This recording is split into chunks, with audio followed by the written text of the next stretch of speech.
This is Messi Can't Stop Her, and I am your host, Judith Cambia Obatisa, JKO.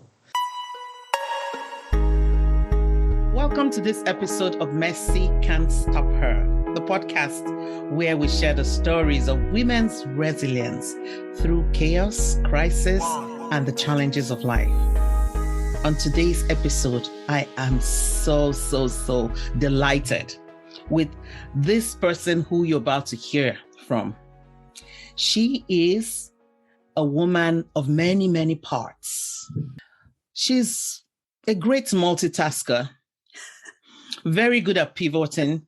I mean, she renews herself daily, and I'm not joking. She's Tiphany Kane. Tiphany, welcome. Judith, that was such a beautiful welcome. Thank you so much. I think I'm blushing.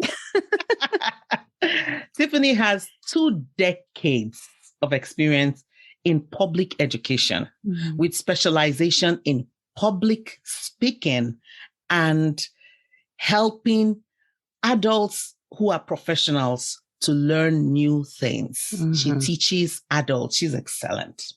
She's very passionate about coaching women to turn life's painful no's into empowered opportunities to find the yes in their lives and businesses. Tiphany, in the past 1 year, when I talk about somebody who knows how to renew herself every day, you are about to listen to her. In the past 1 year, Tiphany, who I dubbed TK, she is terrific and she's working in her kingship. This is not just a queen. She has become the host of Radical Audacity in Love and Life. Radical Audacity in Love and Life podcast is a podcast where she shares the story. She introduces you to people who are living life on their own terms. People who have said no to societal limitations, no to judgment. They are living their life in the wholeness of who they are. That is Radical Audacity. You need to take a listen. In the show notes, you're going to see links to Radical Audacity so that you can join the Radical Audacity train, which Tiphany is leading. Tiphany, in the last 1 year, has also begun the Mastering the Podcaster Mindset podcast. This podcast she co-hosts with her very own SSG. I call him SSG, her very own sexy sound guy, David Size. In the past 1 year, Tiphany has also started KaSa Media Productions, where she supports podcasters and organizations who need audio podcasting support to develop and to maintain their podcasts. So if you need any kind of support around podcasting, this is your girl. So Tiphany has done all these amazing things in the last 1 year. And as you all know, on Messi Can't Stop Her, we always start with the mess. So Tiphany, I want you to take us back to that mess, from where you got to where you are today. I mean, how far back do you want me to go, Judith? As far back as you want, because it takes a very special kind of person to be able to do so much in 1 year. Something significant happened to you. You had gone through all your life's challenges. I didn't even tell you, Tiphany is a survivor of a very toxic relationship. She's a survivor, and now she's a champion of supporting women to not live less than because of the toxic relationships around them, to surmount those challenges. So, Tiphany, you've got so much to tell us about how to move through this kind of situations, because from my experience and the experience of many other people, toxic relationships have a way of taking away all the belief you have in yourself, making you feel that you are not valuable. In fact, disempowering you. No confidence, no ability to take risks, no ability to use the things that are part of you, the strengths you have, because you no longer recognize your strengths. So please, Tiphany, take us back to the mess. Okay, so we'll go back a little ways. I think for all of us, we all have different places of mess, and a lot of it has our roots in childhood and what we've been taught in childhood and the messages. And each of us probably has parents that love us and did the very best they possibly could. So this is not, a ding on parents or anything like that. But I was raised in a super, super strict, very patriarchal cult-like religion where I was told that, good girls are quiet and meek and subservient. And our whole goal in life is to get married. And, we don't date to figure out who we get along with. We date for the sole purpose of getting married and getting married very young. So that was the religion I grew up in. I ended up leaving that religion for many reasons. There were so many moral things that did not fit with me that I didn't agree with. So I left at right around 1920, drove my car 3,000 miles across the country and came out to California from Florida. Sorry. You said 1920. You left 1920? That's a long time ago. When I was 19 or 20 years old. Yeah. Okay. All right. Not in 1920. I have not aged that gracefully, Judith. I wish. That would be awesome. Can you imagine? Everybody would be signing up for my face cream. So it's probably about 28 years ago, though, now. I'm 48 years old now. So I was 19 or 20 years old. I had to fill my car up with oil every single day and water every day because my little old car overheated every day and burned through the oil and the water on that 3,000-mile drive across the country. Wow. Yeah, that's a whole different story. Anyway, fast forward, I'm in California and I left the religion and I left that behind me. I had to leave my family, leave all my friends, start fresh, start from scratch, completely alone. I felt like an orphan. Even though I left the religion and made that huge, audacious decision that I was going to figure things out for myself and see where my place in the world was, there was still that training in my head of women are subservient and you date to get married and, all of those kinds of very toxic messages that many young girls grow up with. And so I did end up pretty soon after moving out to California, meeting somebody, dating him and getting married. And there were red flags from the very beginning, dear Judith, red flags. But I just thought that's the way relationships go, right? I knew nothing else. I thought, you bend yourself in pretzels to make the man happy. And if he's not happy, you're doing something wrong and you've got to keep bending. And I got to the point, Judith, where my body was telling me this is beyond toxic, Tiphany. I was so sick, Judith. I had been admitted to the hospital twice. Code stroke called on me. I was on about 12 different medications. I had nodules on my thyroid. My kidneys were doing terrible. My blood pressure was uncontrollable. And here I was, a young mother. I had 2 young children. And I was pretty physically fit and it was like, what is going on? Why is all of this happening? And nobody could explain to me why all of this was happening. And that was the beginning of the end of my marriage, me realizing, okay, all of this toxicity that I am living with every single day is literally killing me.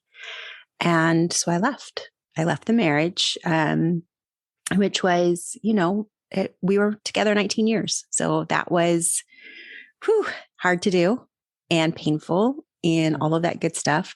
But Judith, within a year of leaving that marriage, I was off every single medication except for one. My endocrinologist is like, your nodules are gone. What'd you do? Well, I got divorced.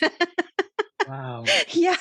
So it's that kind of set me up on a trajectory where I love your title, Messy Can't Stop Her, because I think that's the trajectory I ended up on was, all right, I've left this marriage. I got married very young, been subservient for so long. Like, who am I really?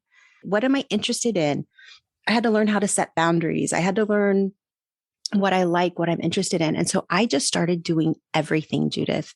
I started running marathons. I joined a cycling club and ran a 100-mile bike ride. I joined a book club. I started doing aerial dance where you hang from the ceiling upside down and do all crazy stuff. You name it, I'm going to do it. I was like, okay, if an opportunity arises, I'm going to go try it and have some fun and meet some people and figure out what it is I like. I went and got my master's degree, and just the last 7 years has been explosive growth and self-awareness and learning to love myself in a way I never did before. And I'm just on a mission now. I want every woman to feel like this. I want every woman to just be in love with life and to feel that joy and that possibility and the magic that is all around us. Awesome. You've said so many good things. And my main reason for starting Messy Can't Stop Her is the fact that many of us that are in toxic situations, we are not in a cage, but the cage is in our minds. Yes. And the moment that you realize that I am my own jailer, not the other person, not the situation, that moment you get freedom, and then you begin to walk towards leaving that toxic situation or relationship that you found yourself. You said there were red flags. As a domestic violence advocate, I know we always talk about the types of domestic violence and all that. The truth is that, like you said, there are always red flags. Always. So just in case there's someone listening and the person is stumped by what I just said and what you just agreed to, red flags. And though we use the phrase red flags, for some people, they really don't know what those red flags are. In your case, there are different red flags for different people. But in your case, what were those red flags that, thinking back now, because in the middle of the situation, I don't know if you really took them as serious enough to make you leave, but what were those initial red flags? And then give me two, the first set, the initial one at the beginning, and then when you got in, the second stage red flags. So the first stage red flags. Okay. So I think I'm going to start with a little bit of imagery. We've probably all heard of the lobster boiling in the pot, right? Like if you put a lobster in already boiling water, like, you know, it's not going to happen, right? Or a frog or any creature you try to put in the boiling water, it's going to fight and whatever. However, if you put a creature like a lobster or a frog or whatever, and you put it live in nice water and it feels comfortable, and you slowly start turning the temperature up, it doesn't realize it's being boiled alive until it's too late. And I do think that's the way it is for many women and even men that get into these toxic relationships. At the beginning, the toxicity, it's kind of insidious. It's kind of a quiet toxicity. It's a little comments that just kind of make you question yourself. You know, oh, I never said that. I didn't really do that. Oh, you imagined that happened. Oh, you know, if you just would be on time for things, then this wouldn't have happened. And if you know, and little things that don't seem like that big of a deal. It very rarely starts with the physical violence. It's usually a mental, emotional game. And to me, that's the most dangerous toxicity. When it reaches the physical level, you see it, you know it, you know that happened. Okay, I know you punched me. I know that. That is actually something I know. But before that, they make you feel crazy. No, I never said that. Nope, didn't do that. Nope, you imagine that. You're overreacting. it's, if you would just calm down and not be so crazy, then these things wouldn't happen. And you get those comments over and over to where you think, well, am I crazy? Did I create this? Am I the toxic one in this situation? Did I imagine that? And so those were the kinds of things in the beginning that happen over and over. And it would be little digs to confidence as well. Little things like, make a comment. He'd say, oh, well, it's just always about you, isn't it? To where it would become uncomfortable for me to talk about myself in any way, shape, or form, whether my feelings, my thoughts, my emotions, because heaven forbid he tell me I make it all about myself. Mm-hmm. And there would be comments about my body. Like, when we met, I was tiny. I was like a size 4. I was tiny. And he would just always, oh, look at your poochie belly. Like, always make comments and, so all of these physical things, it seeps in, it just seeps in. And I think coming from the background I came from, which is you're quiet, you're subservient, men are always right, that kind of thing, it leads you to fall prey to these toxic type of relationships. Mm-hmm. I didn't know what boundaries were, Judith. And so basically, if I was to define a red flag to somebody, a red flag is that inner knowing inside yourself that says, this isn't right. I don't like this. This doesn't feel good. And it doesn't have to be something dramatic. It doesn't have to be you're getting hit or kicked or threatened with a knife, which all of those happen to me. It can be as quiet as, wow, I didn't like the way he talked to me. I didn't like the way he dismissed my feelings. I don't like the way he's telling me that this is all my fault. Listen to those quiet voices in your head that are saying that, because those quiet voices are saying, you deserve better. This is a red flag. Run now. Get out of this now. And if there is any gift I could give to the young women of today, it's really know yourself and listen to yourself. And when that inner knowing, when that inner voice says, I don't like this, it's time to get curious about that. It's time to say, okay, why? Why is this feeling uncomfortable? Why do I not like this? Maybe we have a conversation. Maybe it's a misunderstanding, but maybe it's something bigger. Right. Thank you so much for saying that, Tiphany. One of the things that I discovered in our lives, many of us as women, we actually don't remember ourselves. We don't remember who we are or who we were. So first of all, we want to please our parents. So we're trying to be good girls, and then, or whatever kind of girl they need us to be, on our teachers and all the authority figures around us. Then, like someone like yourself, you left your parents' authority because you felt this was toxic and all of that. And then you moved away. But when you moved away, you carried it with you. Yes. You didn't leave it behind. That's exactly right. Because when you left, you still didn't know who Tiphany was. You didn't know what lit Tiphany up, what Tiphany didn't like. We have all been conditioned to be pleasing these people. Yeah. And I was reading recently about people pleasers. I'm a recovering people pleaser. Me too. They said people pleasers always attract narcissists. Yes.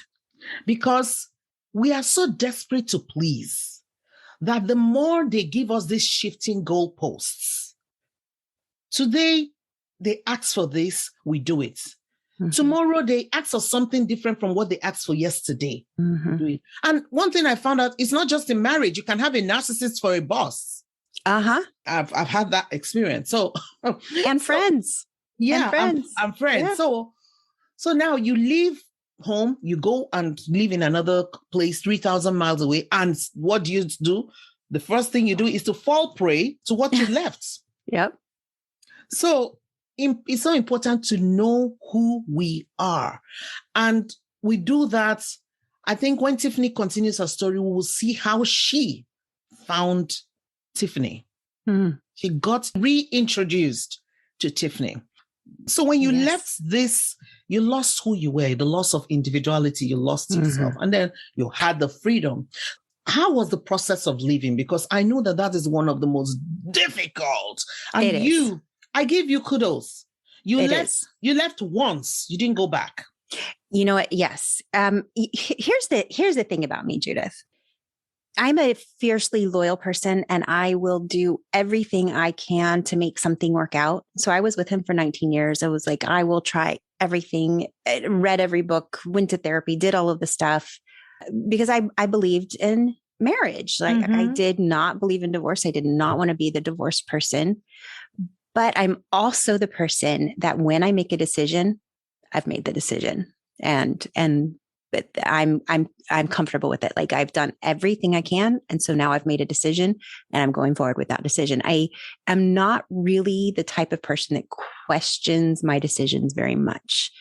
I do have confidence in myself. You know, like when I left home, I knew that's what I needed to do. This to me is radical audacity. Like you do things that you know are right for you, even though they're the hard things. So leaving home, driving 3,000 miles across the country, I lost my mother and my sister forever. Like it's 28 years later and I don't have a relationship with them at all. They won't talk to me. I did gain back some relationship with my dad and my other sister, but you know, that was a difficult path at, 19, 20 years old to make of, okay, everybody I know, I'm willing to lose because I know that's not the right path for me. And so I knew that was the decision for me. So on some core level, I have a really good, strong, deep inner knowing. So same thing with my divorce. When it came time for that, I knew this is what I needed. And Judith, I pretty much fast tracked the divorce. Wow. It was done in 6 months. Like I was like, I'm not fighting anything. We're done. I walked away from the house. I walked away from everything. I probably got a fraction of what I deserved from the marriage.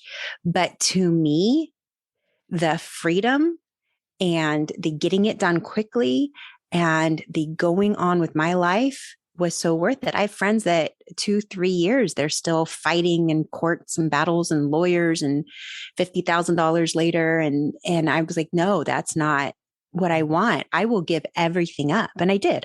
Great financial burden for me. I gave everything up, start from scratch. I moved into a tiny little 500 square foot, 1-bedroom apartment with my 2 boys. And I was like, I don't care. I'll leave my house that we just remodeled. Whatever. I need out. So, I chose my battle, and my battle was I'm getting out now. I'm getting out quick. And I value my mental health more than I value the money and the finances and whatever we've built up in our 19 years of marriage. That is less important to me. And so, they fast tracked it 6 months. It's done. Wow. So I think your personality type also plays a huge role in the way you make your decisions. So as a coach for women, you would have met people who don't have your personality. What do you say to them? They are not able to make a decision just immediately because your personality is really, really unique. And I wish that were mine, but I think I'll be one of those you coach. So please tell us. Judith, it seems like it was quick. And I think this is the way it is with everybody we look at. We see where they're at now. We're like, gosh, I wish I could do that. I was with him for 19 years. And there was a good 5 years where I knew this marriage is not working. I threw a whole bunch of Hail Marys. Let's try to make it work. But it took me about 5 years to extricate myself. I mean, yes, once I decided I was out and I filed, it was 6 months. Boom, done. But it was 5 years of, is there any other way? What are the other Hail Marys? What else can work? And me getting sicker and sicker and sicker and falling apart more and more. So what I would say to any woman I coach is we are all on our own journey and our own path. And you have to listen to your inner knowing. This path is going to look different for each of us.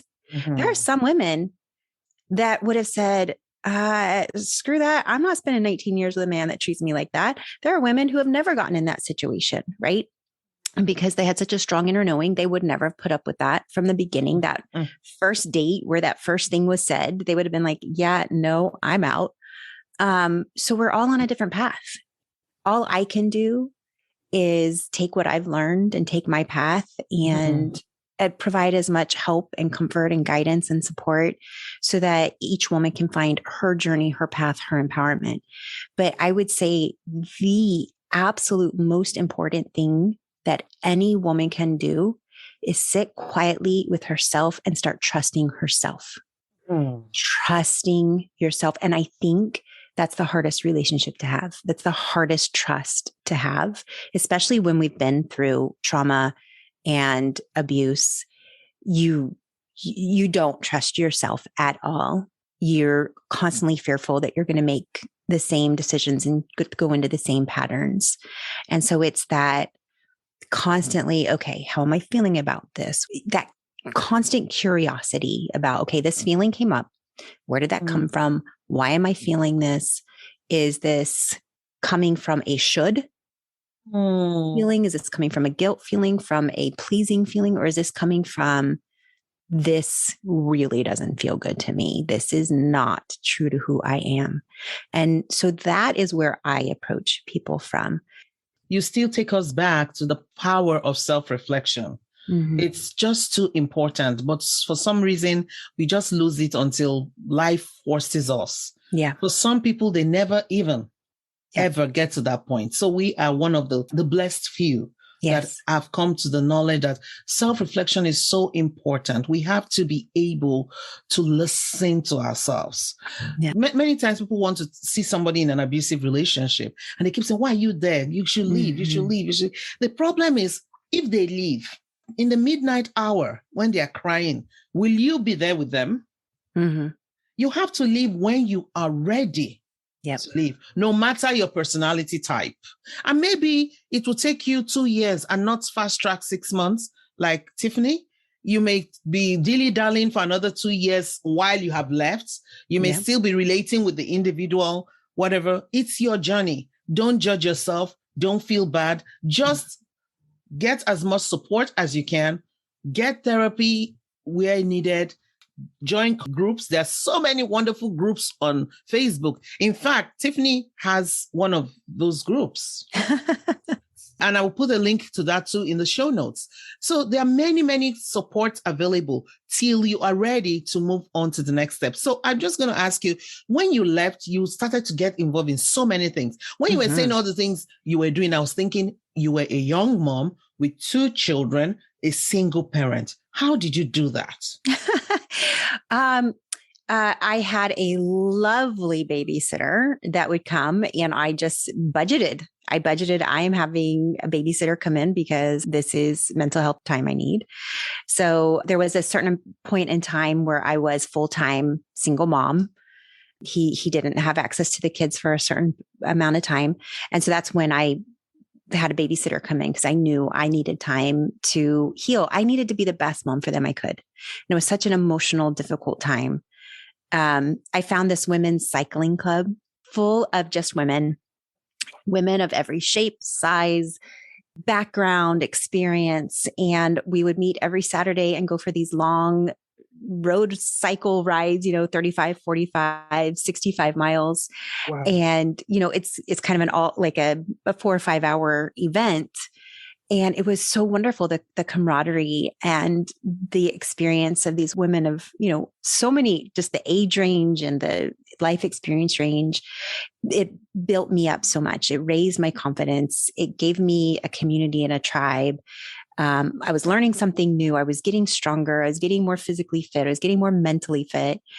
And so that was really a wise use of my budget money, right? I don't care. I'll eat soup every day to be able to go pay for a babysitter and go on these bike rides.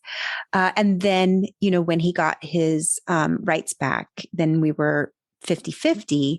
And so then I had every other weekend to explore. And I remember my first weekend without the kids. It was Easter weekend, and I thought I was going to die. Not only was it my first holiday without the kids, it was my first 5-day stretch without my children.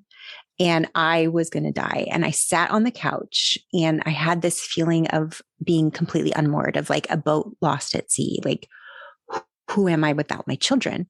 And what do I do? And I kind of said to myself, you have to figure out who you are without your kids. Like, this can't be your whole identity. And this isn't good for them. If the whole time they're gone, you're sitting on the couch crying and watching, sappy shows that make you cry more. Like, this can't be the mom they come home to. They need to come home to a happy, healthy, full mom who is excited to see them, and we can swap stories, So I decided to start using my weekends to just explore things. And I went that weekend and drove out to Palm Springs and got a tattoo and like started my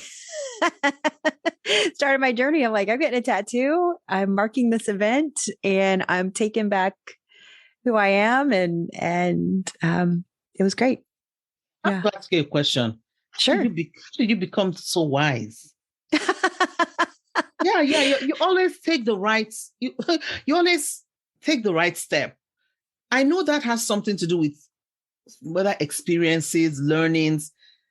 What made you this wise? Because so many they cry and hate the man for taking his children for a time. And how did you come to be this wise person that you are? I think it's a combination of things, Judith. A combination of I've always been somebody that's a little different than everybody else. And I've kind of been okay with that. Like, I've always gone by the beat of a different drum. I've always felt very kind of odd girl out. And I think that's okay. Like, I feel every once in a while it kind of bothered me, but it's okay. When you have that kind of, I go by the beat of a different drum, I'm a little odd, I'm a little different. I think you learn to have a relationship with yourself a little bit more, right? Because you don't quite speak the same language as everybody else. And so you just learn to have this strong inner dialogue. And so I did. I built up a strong inner dialogue over the course of my life, even from a little girl. And I would also say community. When I was going through my divorce, actually, when I was making the decision even to go through the divorce, it was when I realized what I was in was an abusive relationship. I had never, ever thought of my relationship as abusive before, ever. And my littlest was just under 2 years old. Well, right around 2, probably just right around 2. And my big boy was about 7. And something happened where it was an abusive situation with my big boy and his dad. And I called my dad and I was like, I can't believe this happened, blah, blah, blah. And he's like, you need to call an abuse hotline. I'm like, what do you mean abuse? He's like, yeah, that's abuse. And you need to call hotline. And I was shocked. So I was like, okay, I'll call the hotline. I called the hotline and they're all, we have to report this. This is abuse. I'm like, no, what do you mean? It's not. Like, yeah, it is. And so that started me on the path. I joined a group. I got group counseling with a local women's abuse shelter. And that, Judith, was the best thing I ever did, because when you have this group coaching and you're able to get intelligent help along your path and to understand and awaken to what's happening to you, and then to take steps in a healthy way, then that's really smart. So I would say the group therapy, listening to myself deeply, and then going on and just being curious and meeting people and joining different communities and different groups and trying to branch out. So the other thing is, when you're in an abusive relationship, you get very isolated. Yes. And so I truly had to learn how to step out and connect with people and meet with people and make a really conscious effort. Join a running club, join a cycling club, join, a book club, like make an effort to get out there and meet people and try things So I think it's that combination of stuff that helped me to know me and to be aware and to make my decisions. They're the place of books. Were there books that maybe you ran into on the journey and that really gave you insight and like shone a light on your situation? So many books. There's one book I don't remember the name of that my therapist gave me. And it was something to do with, a relationship with a narcissist. Okay. I don't remember the name of the book, but I remember reading the book and getting so triggered, these intense, almost like PTSD, hyperventilating, and I'm going to throw up and all of this, like, oh my God, this has been my life. This book is talking about my life, and it's horrible to read about. It's absolutely horrifying to read about. And yet this is what I've been living, because when we're living in it, we're just day to day. We're not realizing how utterly horrific it is what we're living with. But reading about it in black and white is like, oh, this is horrible stuff. I would never want anyone to go through that. Oh, I am. So, books have been my best friend my whole life, Judith. I started reading I'm 4 years old. I think I was an avid reader. And so I'm looking at my bookcase right now with like all the books over there. Yes, many, many, many books have gotten me through. Yeah. Sometimes you hear people say, I don't want to belong to anything. There's too much politics. There's too much drama with women groups, blah, blah, blah. But from this story and many other stories that I have been privileged to hear, the power of community cannot be overemphasized. Yeah. The power of therapy cannot be overemphasized. The power of knowledge seeking through books, through podcasts, through talk shows or things like that, it cannot be overemphasized. And it's not a one tool activity. It's a combination of tools. Yes. So for Tiphany, she's talked about 3 or 4 different things that helped her through the process. So Tiphany, I just want to take us back to the last 1 year where you have made such great strides in your professional life. And I'm not sure when the SSG got involved. So I need that. I need some insight on that, because you need the juicy. We need the juicy, because some of us, we are drooling. We want some too. So tell us the trick, but I'm not going to ask that yet. So the last 1 year, you've started so many amazing things. And I remember you saying when you first started your Love and Life After Divorce, that is now Radical Audacity, you were talking about how you were so timid, or you were not very confident. And look at you now. So please give us the juicy on this, because we women need to know that no matter the mess we've been through or the mess we're in, there are people whose stories we need to listen to, because we too can be the next story someone is listening to. Yeah. And, I think that's one of the big lessons I've learned from this, Judith, is how many lives you can touch. Like, you don't realize that your story, I still get whiplash every time somebody's like, oh my gosh, I want you to come on my podcast and tell your story. I'm like, me? Okay. I don't feel extraordinary, but we do touch people's lives, and I don't think we realize it. Okay. So I got my master's degree. It's been about 4 years now. And it was a great accomplishment, single mom, newly divorced, get your master's degree. And I got it in educational administration. I've been in public education for 2 decades, and I'd been a classroom teacher and loved it, but knew I was ready for something different. I wanted to be a change maker on a bigger scale. I want to make bigger differences. And so I thought, okay, I'll move into administration, then I can make more wide scale differences and changes. So I got my master's in administration and started moving in that direction with my school district. But Judith, it was so not in alignment with who I was. I got into this new position, and it was like kind of heartbreak after heartbreak after heartbreak of feeling like this just isn't me. This isn't who I am. This isn't what I was meant for. And I would apply for maybe a different position. And okay, well, maybe that position, I'll get to do something different over there. And I applied maybe 2 or 3 different positions and I didn't get them. And one of them I was crazy qualified for. And I sat down with my supervisor. I'm like, I don't understand. I've never not gotten a position I've applied for, especially when I'm disqualified for it. Can you help me? Like, I want to understand what's happening and what I can do different, what's going on, which I highly recommend. Always have some sort of interview with your supervisor when things aren't going the way you want. Like, be curious. Like, it's that curiosity. I'm curious. Please help me.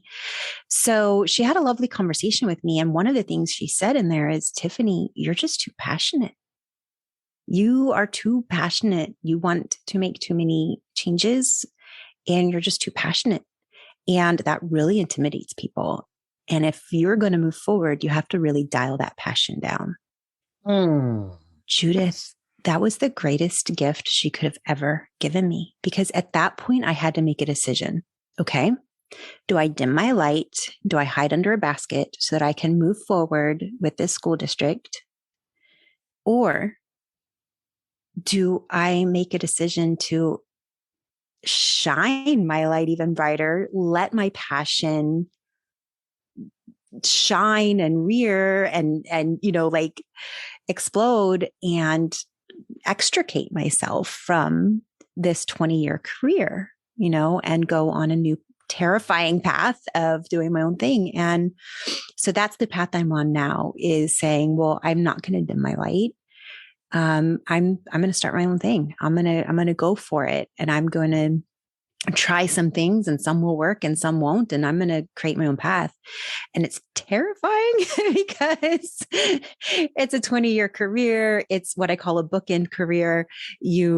I get 10 paychecks a year. I know what those paychecks are. I get, health insurance. I know when my vacations are. I have a retirement. And so I'm leaving that. But it's a bookend job. And I'm leaving it for something that's way open, something that I'm creating, I'm responsible for. Mm-hmm. And there's so much fear in that because, you're leaving that security, but that security is a cage, Judith. It's a cage that I've created for myself of that security. And so now I get to fly free, and I may crash. I may crash. Who knows? But the beautiful thing is, I think when we have the confidence in ourselves to say, okay, I'm making this decision, and it's a terrifying decision and it's a scary decision, but it is in alignment with who I am, then I know I trust myself, whatever happens with this decision, to make the best of it. And even if this particular path doesn't work, I can pivot. And you talked about pivoting in the beginning. And I pride myself on the pivot. I have no shame in going, well, that didn't work. Let me try something else. Okay, that didn't work. Let's try something else. Failure is the greatest teacher. So that's where I'm at. I'm in that. You talk messy, can't stop her, Judith. Right now, I am in such a messy phase. I will stand in the kitchen pouring my tea and have a mini panic attack of, oh my God, I'm leaving my 20-year career. How can I do this? Oh, to then being like, oh my God, I'm so excited by what I'm doing. So it's a roller coaster. I'm not going to lie. It is messy right now, but I feel so alive and so happy. So good. So I just want to say I would like you to speak a little bit about the issue of shame. For pivoting, it's a big challenge. Why people don't step out to do things that they dream about? Shame. Shame of what people are going to say. Yep. And or they're doing something, people expect them to keep doing this thing. And then shame, even though they feel like you felt that job, you just felt in you that it wasn't working. Yeah. Shame keeps people Yeah. pushed down. Please, can you just speak a little as the host of Radical Audacity, not just the host, as a living example of Radical Audacity? I know. How do you address shame when you're in it? I am going to quote Brene Brown because she, to me, is kind of the, she's the pinnacle of, she's a shame researcher. And I have every one of her books and I've listened to them all on Audible. And gosh, if she could be my best friend, I would be so happy. Same here. I just love her. But she talks about shame as actually being this armor we carry. And it's an armor that separates us rather than connects, right? And it's this fear. And shame often comes from this, oh my gosh, they might reject me if they know who I really am. Mm-hmm. But what shame does is creates an armor around us that doesn't allow people in the first place. When we can release that shame and we can say, hey, all right, well, this didn't work for me. Oh, well, then people actually come in closer. She calls it soft front, wild heart, strong back, I think is how she says it. I think I'm totally messing up how she says it, but I know wild heart is part of it and soft front. She says most of us have an armored front and a soft back, which means we don't have a lot of boundaries. We don't have a lot of protection. We're really exposed in the back, but we carry this armor around us in the front where we won't let people in. So she wants us to have this soft front, this wild heart, and that strong back, that boundary back that is our backbone, that is our strength that holds us up. And if we can do that, then we don't need to have shame about anything. Like truly, every embarrassing, terrifying, scary, whatever thing has already happened to millions of people, whether it's an STD, whether it's an abusive relationship, whether it's, getting a traffic ticket, whether it's, whatever it is, whatever that shameful thing is, so many other people have experienced it already. And when you share it, then other people go, oh yeah, me too. I've experienced that too. And now you're connecting. And now you're together. The other piece of that is, and Glennon Doyle talks about this a lot, with quitting, failure. Like we're afraid of failing. And that went through my head. Oh, I've got this 20-year career. If I quit now, then like, have I failed? Am I not strong enough to continue this? Like other people can retire in this career. Why can't I? But what she says is, every decision you make is quitting on something, right? So if I continued in this career and retired in this career, I am quitting on my dreams and on my inner knowing and on knowing who I am. If I quit my job, then I'm continuing on exploring who I am, going for my inner knowing, shining my light as bright as possible, trying to make as much impact as I can on the world.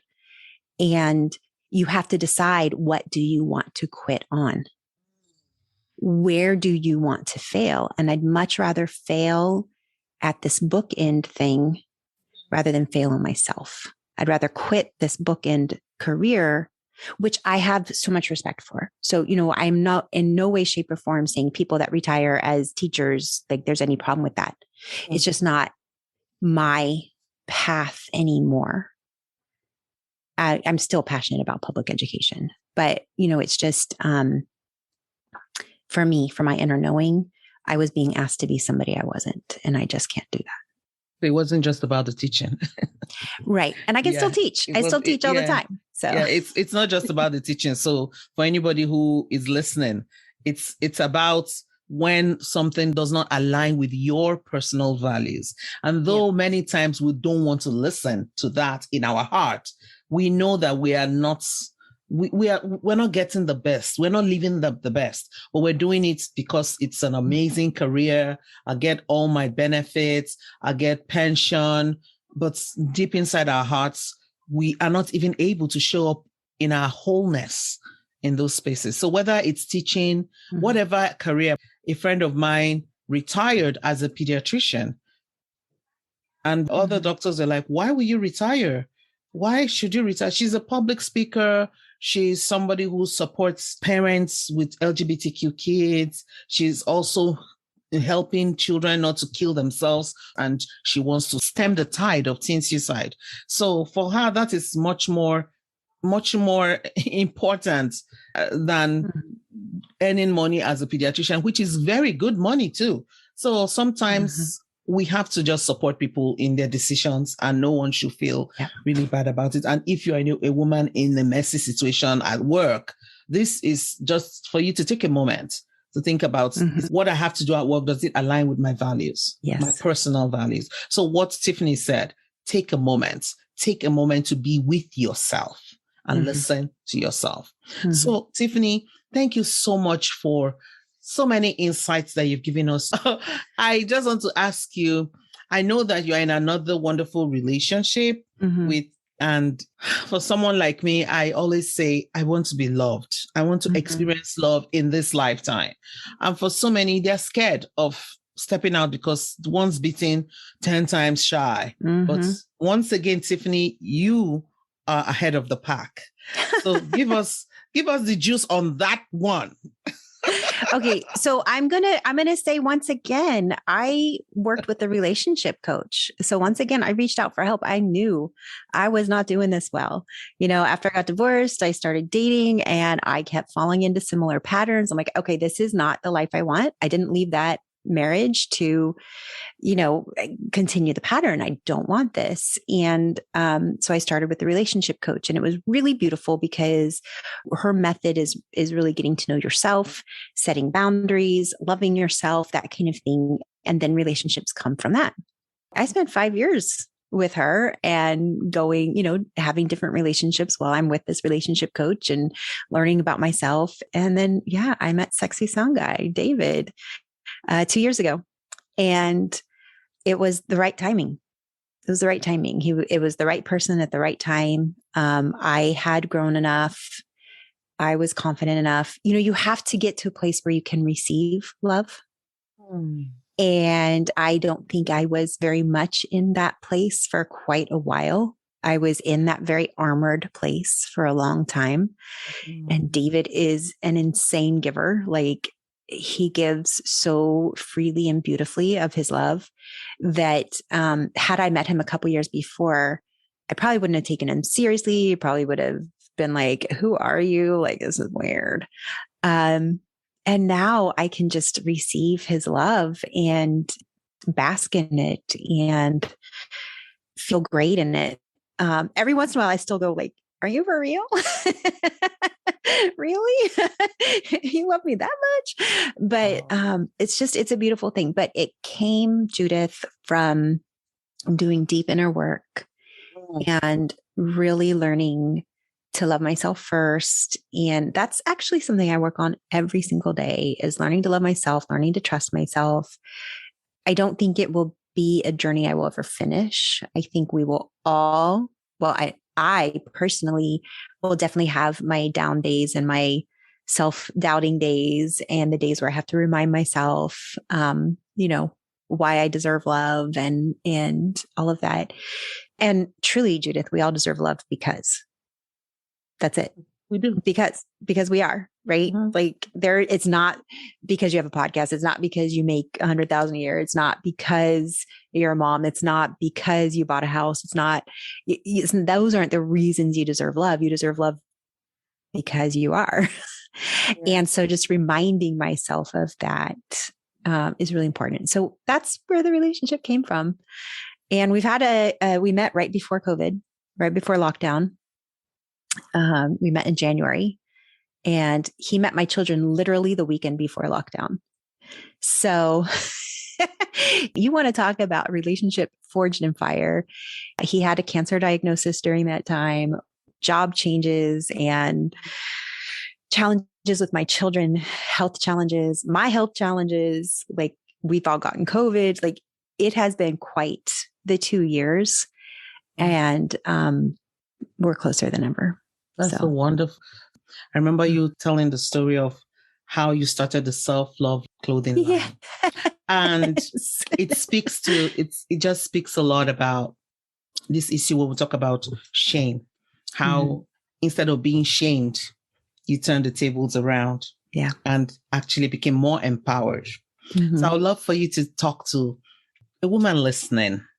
Tell us a little about that story, and then just tell us about the power, the importance of self-love. You've done really, really incredible work on your person, and how important it is for us to really take time out to know ourselves and to love ourselves. The work you've done is what gave you that response to a situation that was supposed to shame you. Yeah. So this story happened around the Olympics. It started with Simone Biles when she pulled out of the Olympics. And my initial response was, oh my gosh, how could she do that? She's worked so hard. How can she let everybody down? I can't believe this. This is so sad. And then I almost like mentally slapped myself of like, Tiphany, stop it. Like, this is her life. She is one of the hardest working women in sports. Like, if this is the decision she made it for a good reason. Take a step back, you know? And so I wanted to get really curious about my initial response. Why was that my initial response? And so I explored it and actually wrote an article about that, you know, and I connected it back to being in that gaslit relationship and all of that, and realizing that I had been so trained to not honor my needs and my feelings, that seeing another woman have the audacity to honor her needs, and it truly was a life and death situation for her, what she was in. She knew that if she competed in this, she could seriously hurt herself because she was not in a good mental state. And she owned that and she stood up for that. And to see another woman stand in her audacity was like, wow, okay, this is bringing up things for me because I didn't live in that for a long time. And so I wrote an article about it. The article got, you know, published and all of this. And somebody responded back to me, oh, so brave of you to make somebody else's problem all about you. And that was exactly what my ex-husband used to say to me. Oh, you're making it all about you. Everything's all about you. And I responded back to her, well, yeah, it is all about me. Hashtag self-love. It's like, we've got to figure out what our part is in everything. We've got to have that self-reflective. Why did I respond that way? Why was that my initial? Where did that come from? And we grow when we question ourselves and our initial responses and our, you know, knee-jerk reactions. And we say, well, where did that come from? Why do I have this trigger? And when we question ourselves, then we grow. When I wrote that article, I had that one negative, and I probably had hundreds of positive responses to the article. But that one negative, again, made me reflect. And I wrote another article about them, right? I kind of created a clothing line around it and stuff, because it's like, yeah, and the clothing line is, it's all about me, hashtag self-love. And it is. I mean, we have to start making things about us in a very loving way. I mean, the more we can understand ourselves and the more we honor ourselves, the more we can give to others. When I was at the height of my shame and my not honoring myself and my fear and my insecurity, I had nothing to give to anybody else. I was an exhausted mom. I was not a very good friend. When I did get together with my friends, I was probably super negative and complaining about everything. And I was miserable. I wasn't healthy. Once I started really focusing on self-love and taking care of myself, well, now I have so much to give to others. I have so much energy and love and light and grace and patience and just everything to give to others because I feel good. So it's not selfish to have self-love. That's my soapbox. Thank Thank you so much, Tiphany. I can't get enough of that self-love part because I must tell you, I didn't love myself. And right now I'm learning. And it's, when your default is taking all the rubbish, then how to re-educate yourself, to unlearn and relearn is not an easy journey, but you just have to make a commitment to keep doing it. So like I always ask everyone who comes on Mexican Stopper, because I'm Oliver Twist. I don't know if you read his story. Oliver Twist, the boy who asked for more at the orphanage. Yes. So I'm going to ask you. Please, sir, can I have some water? Please, sir, can I have some more? So I want to ask you for just one for the road for the listeners. Just speak to that woman who is in a space where it seems like the mess isn't stopping. And so she is no longer dreaming. She's no longer putting herself forward. She doesn't even know how to because she's forgotten who she is. Please tell her something that she can hold on to, that will encourage her, that she can use to remind herself that she's worth it. You know what worked really well for me is I it sounds a little silly, but I imagined myself as Wonder Woman. I would sit there and visualize myself as Wonder Woman. I love Wonder Woman so much. And I would visualize myself as Wonder Woman. And my mantra was Project Doormat No More. Project Doormat No More. I will no longer be anyone's doormat. And that was my mantra. I would say all the time in any situation I was in, okay, am I being a doormat right now? Is this truly what I want? Would Wonder Woman do this? So I would say to any woman, just start some visualizations. Who do you look up to? Who is your image of strength? Who is your pinnacle? And start visualizing yourself in that skin. Eventually, you don't need to do that anymore because you visualize yourself. You don't have to visualize yourself as Wonder Woman. But in the beginning, it's a really good visualization to kind of get you to stand up tall and throw your shoulders back and have that aura of, okay, I am a strong woman. I am this, I am projecting this, and have some sort of mantra for yourself that feels good to you. That Project Doormat No More was my mantra. I wrote it down. I made a Facebook post about it. I repeated it constantly. I will not be a doormat. I read every book I could on boundaries, and there's hope. Just visualize yourself and start making small steps, whether it's reading a book, joining a group, getting some exercise, valuing yourself, eating healthy, whatever that thing is that you're doing, because we all self-sabotage, we all hurt ourselves. So whatever that is, if you know you're lactose intolerant, stop eating ice cream because that's hurting yourself. You know what I mean? Like little things that you can do to say, I love myself more than I love this thing that's hurting me. You're proving to yourself that you love yourself and you value yourself. And those little things build up to giant explosions. Join a club, join a group.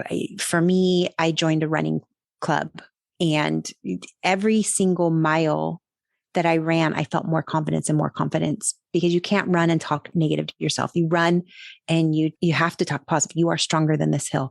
You can get through this mile. You've got this, and you have to start talking positive to yourself. And that's kind of where I started. And so find a place that you start where you start talking positive to yourself. You start proving to yourself that you love yourself in those little ways. And they snowball, and your inner goddess warrior will come out when you let her. She wants to explode out. You just have to give her those little cracks and let her explode. Thank you so much, Tiphany. Very, very great last word from you on this episode. I am so grateful that you came on, and I'm so excited because I know that your next stage after the 20-year career is going to be much, much greater than the last 20 years.